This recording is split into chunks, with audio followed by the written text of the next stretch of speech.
I have helped over 60,000 people to get strong, improve their mobility, and prevent and avoid injuries. And I have worked closely with hundreds more, and I always get asked the same questions. So today, I thought it would be very valuable for me to answer the most common questions that I get asked in relation to mobility, movement, preventing injuries, and just reclaiming what you have lost as a human being due to sedentary lifestyles and lack of attention to movement. It's important to address the body as a whole unit. This is where this diverse movement practice comes into play. Because at the end of the day, mobility is just your ability to express yourself freely through space, in any way, in any capacity that you choose to.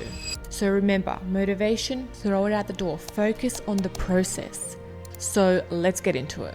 The most common question by far is, how do I get started with mobility? What you first have to understand is that mobility is not some kind of woo-woo subject, something that's hard to attain, something that you need to spend additional time on. Mobility is literally your ability to express yourself freely through space as a human should. Now, how do we go about starting this mobility? Well, it comes down to doing everything that you do in your day-to-day life, as well as doing everything that you do when you do go and train, with intention and awareness. Now, this means when I go to the gym and I go and do my traditional weight training, like my squatting, like my bench pressing, like my machine-based exercises, etc., I need to understand, am I actually doing what is best to help improve my range of motion, to help strengthen, avoid, prevent injuries, and to actually move in a way that me as a human has evolved to move?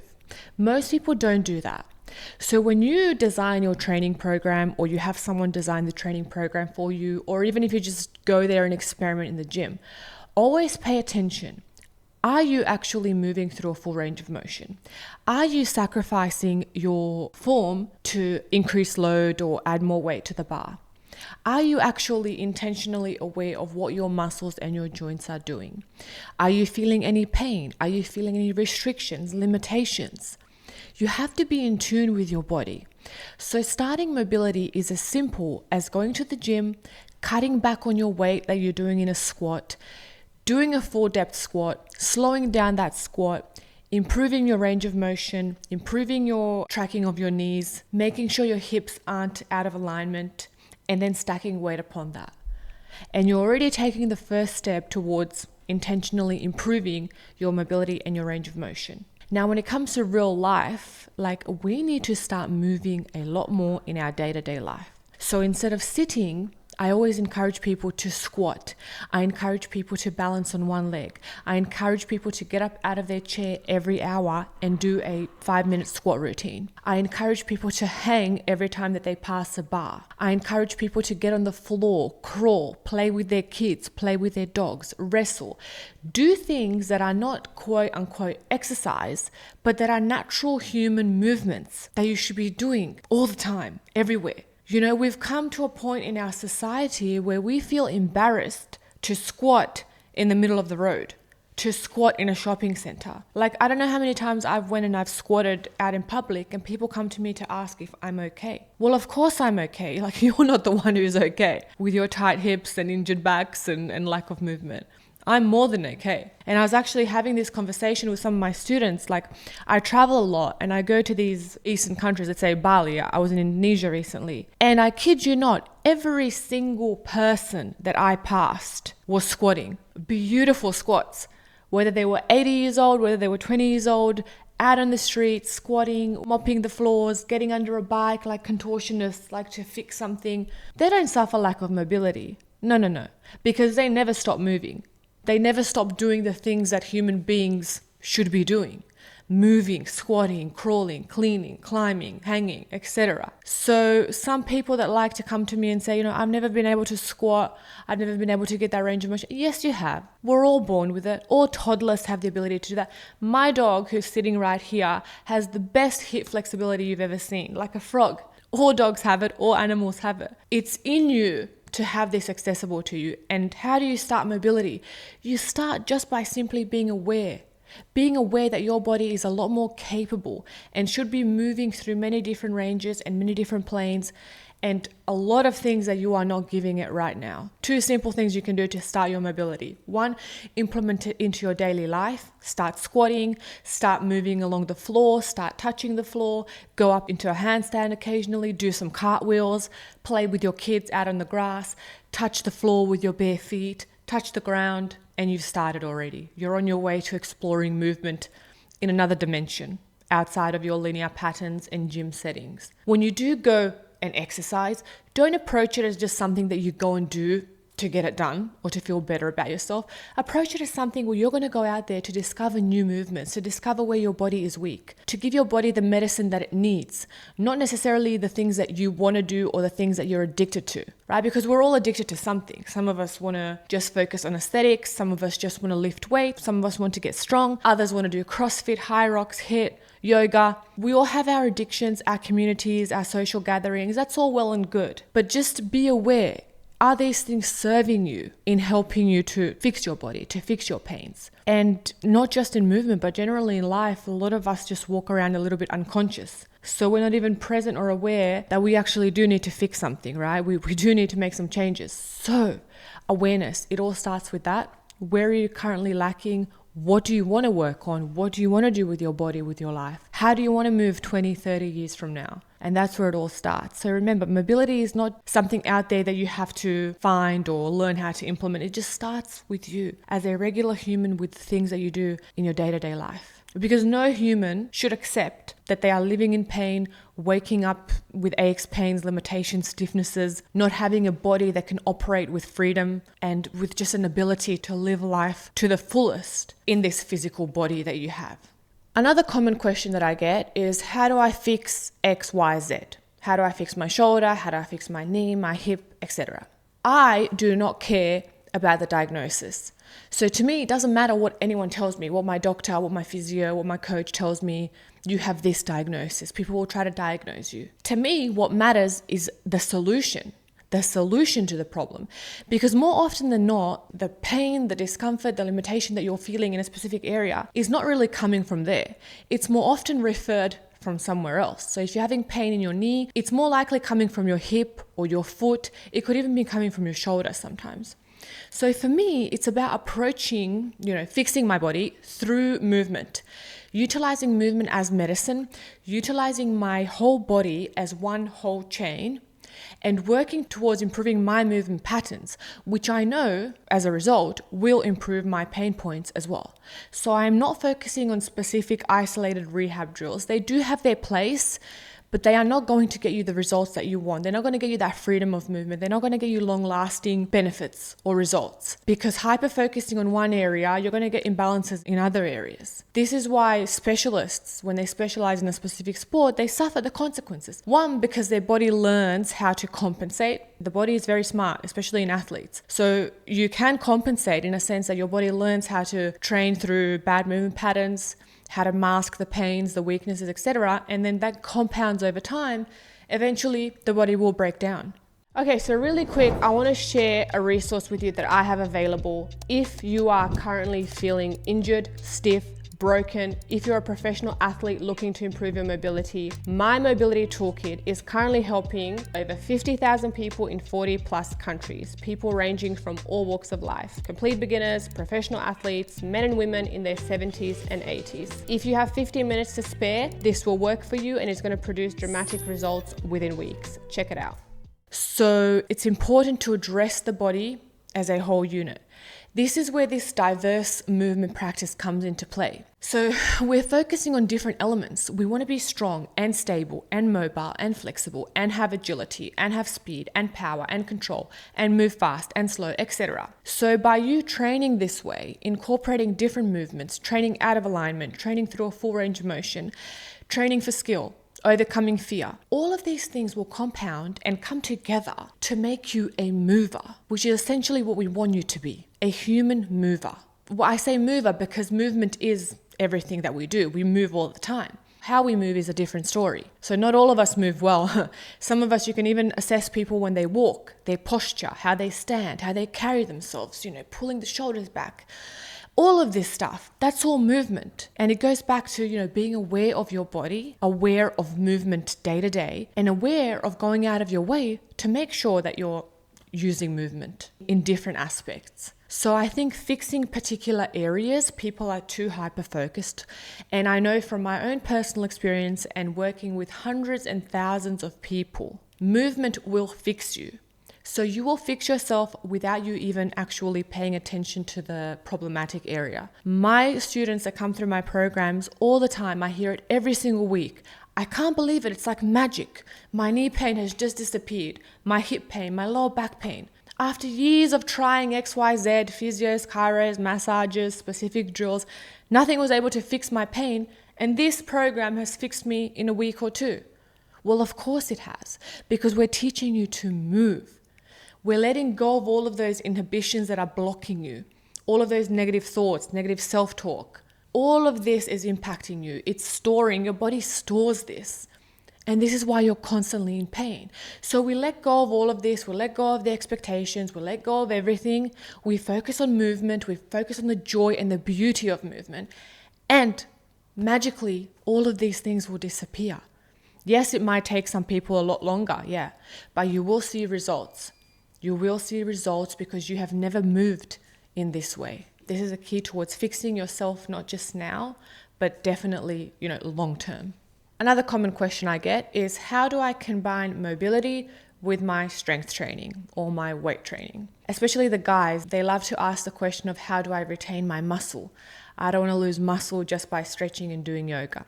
Well, first of all, training for mobility in the right way is a lot harder than your general stretching, your general yoga, your general whatever you think flexibility is. Without mobility and without having the ability to control your muscles and your joints, without having the stability in those end ranges, you're not very likely to be as strong as you can.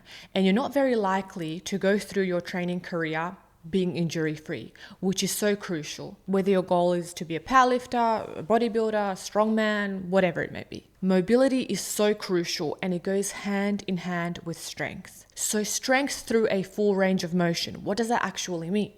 When we see people doing things like split squats, right? So get knee over the toe, hamstring to the calf, beautiful range of motion, extended long lunge, and then we load those patterns. Beautiful. It's an amazing display of strength, mobility, stability, movement awareness. Your joints look great, your muscles look great.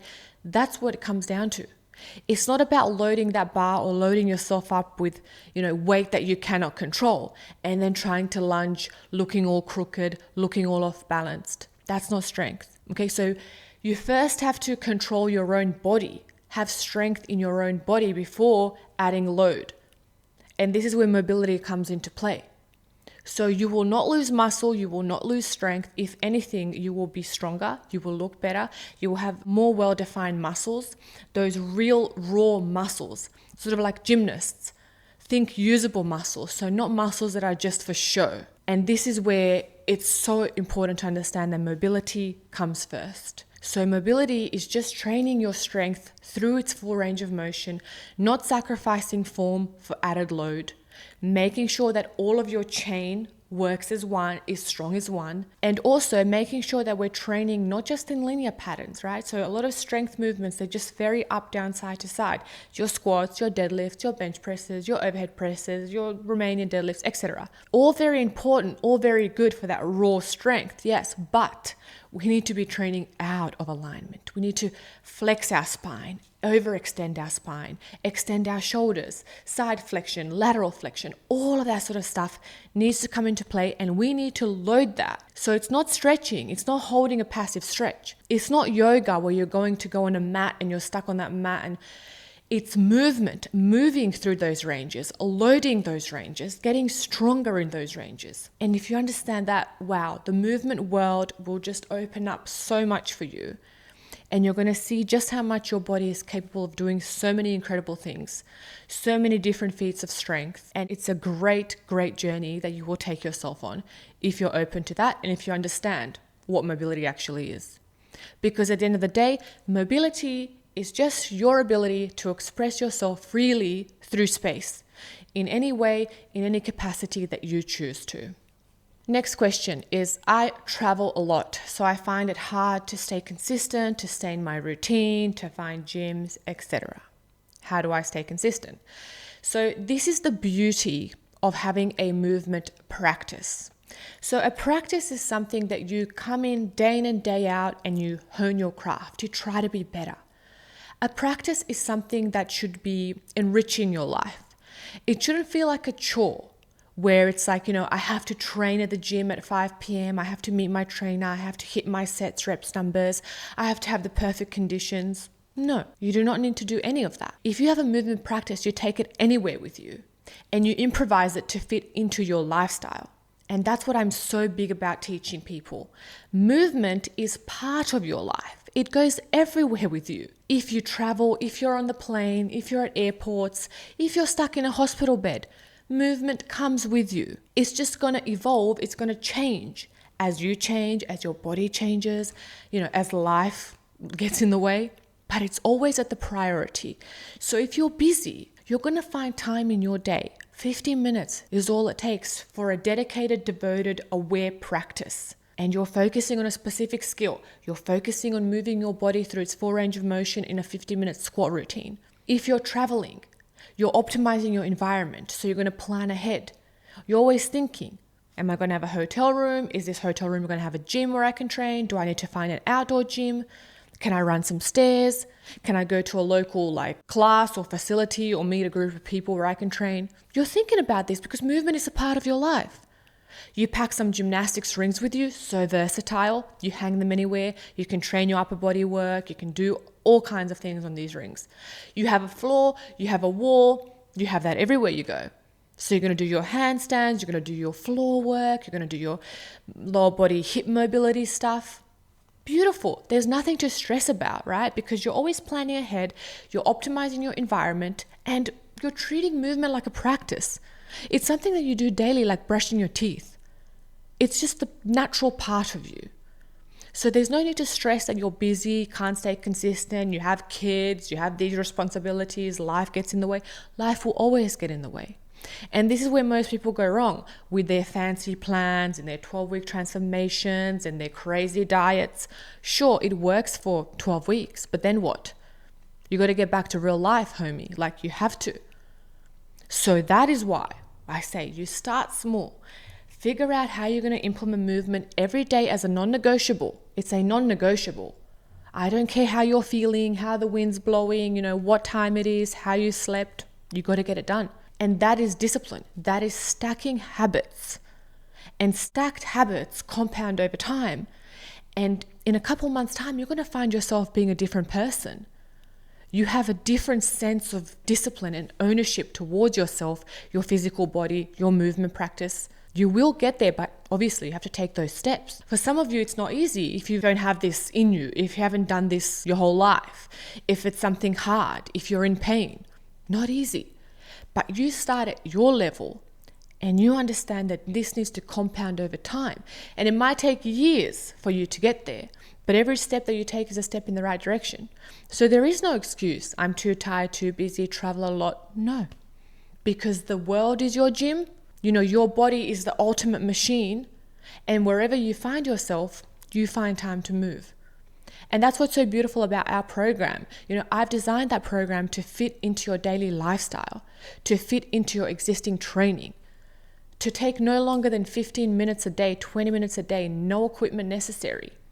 That teaches you how to improve that movement, mobility, stability, joint strength, all of it. And that's what you need to understand. So there is no excuses. There are no limitations, no barriers. You're in an airport, squat. You're in an airplane, go to the back of the toilet, squat. Very, very simple. Moving all the time.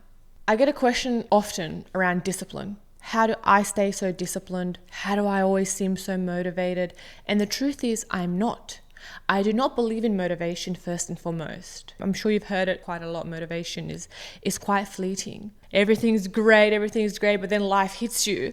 And you got to find ways of still being able to communicate well in a relationship, still being able to put into that relationship when, 3-4 years down the road. It's not really motivation. It's not butterflies in your stomach anymore. It's something that you have to consciously put in effort. And that to me is discipline. right? Discipline, self-discipline. You don't need to show that to anyone. You don't need to show it to the world with your morning routines and your 5 a.m. wake ups and your ice baths. No one cares. Do it for yourself, because you need self-discipline in order to sustain this long term. And that's, building good habits. Good habits. You have to practice these habits over and over and over again until they become ingrained inside of you. It's like an addict quitting smoking or quitting drinking. It takes time, years. So doing that over and over again, it's just going to become a natural part of you. You're not even going to think about motivation. It's just something you do. You get yourself out of bed, you go and you do your movement practice, you're done. It's cool to get your to get your foot through the door. It's nice to be motivated, to be like, yeah, got onto a new program, got a new community, improving my mobility. Great, amazing. But then continue that when you don't feel like it, when you're tired, when you're underslept, etc.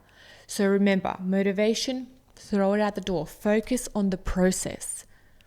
Another thing that people do wrong, in my opinion, is they focus or hyper-focus on goals. Like they're going somewhere, like they're trying to reach something. There is no end. This movement practice will never end. You're never going to reach something where you're going to be happy. Whether that's an aesthetic goal, whether that's a skill-based goal, whether that's running a marathon, whatever. It's human nature. You're never going to be satisfied. You're always going to want more. So you have to reframe that thinking. I'm not going for any goal. I am focusing on the process. I'm focusing on doing the work. I'm focusing on embracing the suck. I love the pain. I love the discomfort. This is what it's about. People sometimes come through my program and they start to complain that it's too hard. It's too hard. I can't do this. This is not for me. Life is hard, buddy.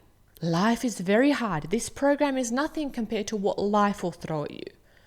So being able to have that discipline, that self-discipline, accountability to yourself, that you're going to get through things that are hard, that are uncomfortable, that's where it counts. And that builds character, that builds resilience, that gets you results, that builds willpower and keeps you going. Because that's what it's about. It's not about the end result, not about any goal that you have set out in the future. Sure, you can have like an overview of where you want to go with your life, with your practice, with your skill development, whatever. But it's about the day in and day out hustle, grind, blood, sweat, and tears process. And that's how we need to reframe our thinking to focus on that. And that's how results will come. Next question is, what is the difference between flexibility and mobility? So flexibility, how you can think about that. That is basically your passive range of motion, your display of motion. So if I was going to get you to stand up and touch your toes right now, that would be your passive range of motion. Mobility, on the other hand, that is more active. So mobility is your ability to control your body through these different ranges. And that comes with strength, that comes with breath, that comes with balance, that comes with stability, etc. Mobility, you can think of the different ways. It's like flexibility is passive, mobility is active. That's a very simple way of putting it. But then, as I said, flexibility is your all the time range of motion. So when I wake you out of bed, get you to do a movement, that's kind of like how you are at baseline. Mobility and training for mobility and improving mobility is going to change that baseline. So if all you're doing is stretching, so you're doing passive stretching, you're doing your yoga, you're doing your foam rolling, you're wondering why this is not really working. Why isn't this getting you the flexibility results that you want? Because it's very passive. It's very passive. You are not a malleable, 6-year-old gymnast. You are a grown adult whose bones have already formed. You come a lot of years of not moving, sedentary lifestyles. They've formed already. No amount of stretching is going to change that. So it's kind of like an elastic band. You pull it, you let it go, it goes back to where it was. Mobility or training like strength through these ranges will increase your flexibility. Why? Because it's using active movements, it's adding load, it's adding concentric and eccentric movements, isometric movements as well. And all of these things compound, change the body. So it's sort of like remodeling your joints, remodeling everything that's been sort of dormant and stuck for many, many years. So as we're remodeling that, your baseline changes to the point now, when I wake you out of bed, you can drop down into the splits. People find that very unbelievable when I tell them you should have your flexibility available to you at any given time without warming up. You don't need to warm up to sit down and stand up from your chair. So why would you need to warm up to do the splits or to squat? We need to warm up because we don't have those ranges accessible to us now. So we're going to feel like we're going to lubricate the body before we do it. But that shouldn't be the case. So flexibility, we want to get your flexibility to a range, to a level that is past where you currently are, that is past your regular normal. And mobility training, so training your stability, your balance, your moving through your positions, your floor work, your locomotive patterns, loading those patterns, training out of alignment, expressing yourself through movement, that's all going to facilitate your development in your flexibility journey, right? So you can use the terms interchangeably, yes. Like, I am a flexible person, sure. But I didn't get there by stretching. I was not a flexible person before I started my mobility training. I only look flexible now because I've put in that work through my mobility, through my strength training, through my, full range of motion training. And that's where it sort of comes into play. So focus on your mobility, focus on all of the things that I've talked about, and your flexibility will improve much more efficiently than stretching, much more efficiently than yoga, much more efficiently than foam rolling. It's going to last with you because, as I said, we are remodeling the body. And there is nothing wrong with stretching. There is nothing wrong with all of the other modalities I mentioned. They are great to do as an addition. But it's always, like I say, you use the best tools for the results that you want. So if there's a more optimal tool to use to improve your flexibility, increase your range of motion, become stronger, avoid injuries, we need to use it. And not be stuck in our ways thinking that these other things are going to help. So please, by all means, still do your stretching. Stretching is great for relaxing the central nervous system. It's great to do it at night to relax your body. But don't think that that is going to increase your flexibility. So those are the two differences. So as I said, if you're training for mobility, your flexibility, your passive range will improve as a result. And the final question that I'm going to answer today, again, a very common one, is why do I need to be training for things like handstands, splits, back bends? I don't care for them. I don't really particularly want to do them. I just want to fix my body and move better. And that's all fair. I appreciate that. But my answer to that is, for me, if you come to me and get coached by me, my goal for you is not to be holding splits between chairs, to be doing back bends, to be doing handstands, or to become a contortionist. I want to help you understand that these movements, or training for these movements, that's where the gold is. So all of the regressions, all of the things that you're going to be doing on your road towards training or achieving this set skill is what's going to transform you. So if I get a complete beginner who's very injured, 70, 80 years old, I'm not going to get them to do back bends and handstands, but I will get them to do all of the regressed variations which are critical towards improving stability, balance, control, mobility, movement awareness, overcoming fear, touching the ground, doing unconventional things. All of these things compound and are just so extraordinary at not only fixing your broken body, helping you achieve strength, mobility, flexibility, stability, but also making your training so exciting and rewarding. There is no better way to make your training exciting and rewarding than training for skill. Because there's always something to learn, there's always something to discover, and even if you never reach that skill or you have no desire to reach that skill, it's so important, not only physically, but also for your brain. Research has shown that the best way to increase the plasticity of your brain is through skill training. So doing these things, as we're training for skill, we're overcoming fear, we're learning new things. Our brain is working to figure this out. It's frustrating, right? At that point of frustration, when you're learning a new skill, such as a handstand, that's when your brain clicks into a different gear and something happens in your body. And these changes all compound, to make you better human, better mover, more physically strong, more mentally strong. And it's very, very important. So whilst, there is no specific goal for me to get you doing handstands, etc., you're going to find that throughout the process of you training for this and developing these incredible attributes, you're going to want to do it on your own, right? You're going to want to do these skills on your own because it's amazing to be able to display these skills. My students who come through my program, they're doing their handstands in their 70s and 80s, absolutely incredible. I think to myself, gosh, I hope that at 70 and 80, I'm going to have that zest for life, that willpower to get better physically. It's incredible to see. I work with people who are amputees, people in wheelchairs, people with multiple sclerosis, people on the verge of surgery, and it's completely transforming as humans, as movers. And that's why I'm so passionate, and that's why I bring these types of training programs and training modalities out there, because that is the key. That's the key towards doing things differently than the majority of people in fitness. That's the key towards moving differently than the majority of people, looking differently, behaving differently, thinking differently. Yes, very, very, very important. And that's why you got to sort of come in with an open mind, and you have to be willing to do things that you don't necessarily like or enjoy or understand or believe in.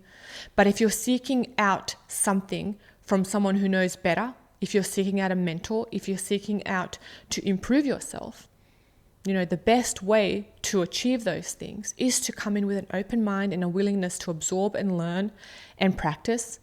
And over time, with that practice, you're going to come to a place where you understand your body better and you understand what your body needs. And you're going to be able to make those decisions more clearly and in a better way, that it's going to help facilitate your development, your growth, your future. And it's a beautiful thing, because I find that with movement and with practicing all of these different things, it's like teaching a baby, or it's like bringing a caterpillar into a butterfly. It's watching all my clients evolve, not just physically, but mentally, emotionally, spiritually, all of that stuff. So that's why I know and I believe and I'm so passionate that movement is so powerful and so beautiful and so magical. And through it, you can learn a lot about the world, about yourself, about others. And it's very, very important to bridge that gap